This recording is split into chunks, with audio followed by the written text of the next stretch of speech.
Oh, fuck. Whoa. Wow. Wow. Wow. Do-do-do-do. No sex ed. It's the root of all my problems, really. I am the Saudi girl, hey. This means that I didn't know much about my body or sex at all. And then I read some books. As I mentioned, you guys, Come As You Are, Pleasure Activism, this book on Tantra, Awakening Shakti, The Erotic Mind, Return to Eros.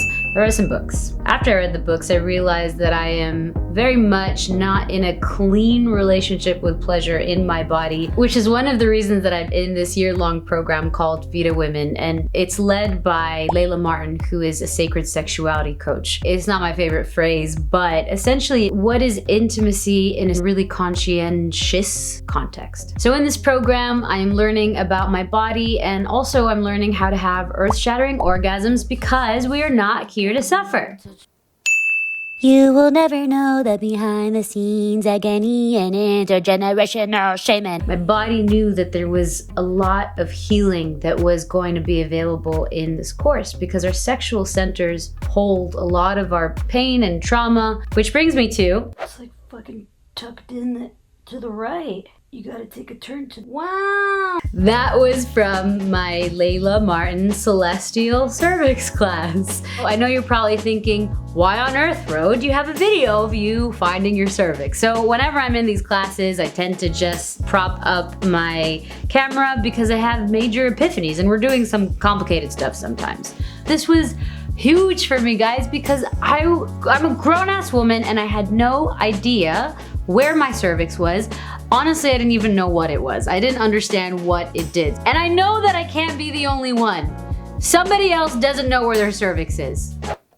And I'm gonna take you on an adventure to meet your cervix. Hello, cervix. Oh, my name is Rutana. Hello. I'm serious, we're doing this. Step 1, wash your hands. Your pussy is sacred, don't drag dirt into it. Step 2, take your middle finger, because it's the longest one, or your index finger, or both, and put them into your vaginal entrance, and then start to move them upwards. You're going like an upward motion towards your belly button. You're looking for something that feels like the tip of your nose. You'll know when you feel it, trust me. It's like a little knot. If it doesn't feel like the tip of your nose, then you haven't found it yet. If you're like me, I went the whole entire class thinking that I was working with my cervix, but there's a secret. If you haven't felt something that distinctly feels like the tip of your nose, you gotta shimmy to the right or shimmy to the left. So just like have a little peruse around there, because when you find it, you'll know. Right about now, you're probably 2 fingers deep into your vagina and wondering why the F I told you to do that. Wash your hands, sit down, and listen. This is why you should care about your cervix and thank it for its service. The cervix is awesome. What does it do? So the cervix does some important biological stuff. The cervix allows and regulates menstrual blood flow from the uterus into the vagina. It also directs little spermies swimming around during intercourse. It directs them into the uterus to allow for fertilization and impregnation if that's your jam. In addition to the biological, let's talk about the pleasure that is available to you in your cervix.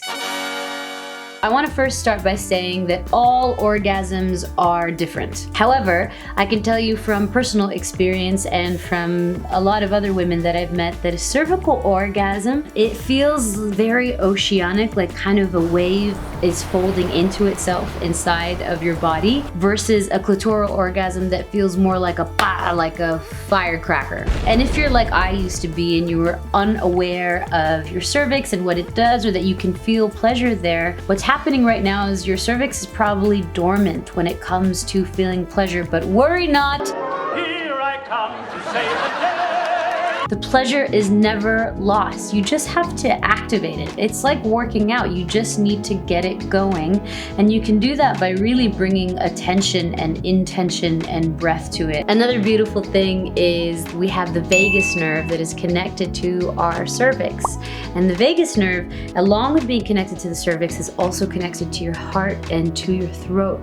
So that means if you are penetrating and pleasuring the cervix and you're really really dropping in, then you can actually feel that in your heart and in your throat, and vice versa. So if you're stimulating your throat or your heart, you can feel it in your cervix. There is so much healing that is available when you come into relationship with your cervix. Our sexual centers can be a place where oppression and trauma and pain is stored. And there's a really gorgeous technique that I learned from Layla Martin. I'm gonna put the link down below. It's called cervical de-armoring, and essentially it is a technique of gently kind of like introducing and touching on the cervix with the intention of releasing pain and trauma. And I know that this has been incredibly powerful for me. And if you come from a background that has shamed your sexuality, this is really important groundwork to do before you engage in trying to pleasure that area. It's a good grounding and cleansing practice so that then you have a safe space to begin with. If you have a very serious trauma response, it's definitely worth speaking with a mental health professional. Work with experts. I am not an expert. These are just things that I've done on my own that have brought me a lot of healing, and I want to share that with you.